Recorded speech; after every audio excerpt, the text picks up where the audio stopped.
তো শ্ৰদ্ধেয় ৰাইজ, মই আপোনালোকক ক'বলগীয়া কথাটো হ'ল, মই একদম এই কথাবিলাকৰ মাজেদি যিটো কথা কৈ আছো সেইটো হ'ল বিজেপি চৰকাৰৰ দিনত সংখ্যালঘু মানুহবিলাক নিৰাপত্তাহীনতাত ভুগিছে।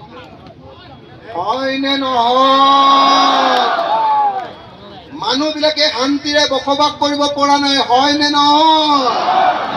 ভয়ে ভয়ে বসবাস কৰিবলগীয়া হৈছে, হয়নে নহয়?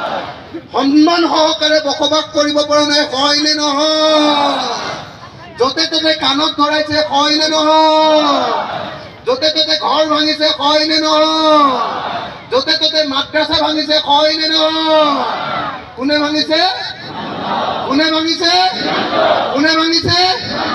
গতিকে আমি বিজেপি আৰু AIDFক বিৰোধিতা কৰিব লাগিব নে নালাগে? লাগিব নে নাই? লাগিব নে নাই?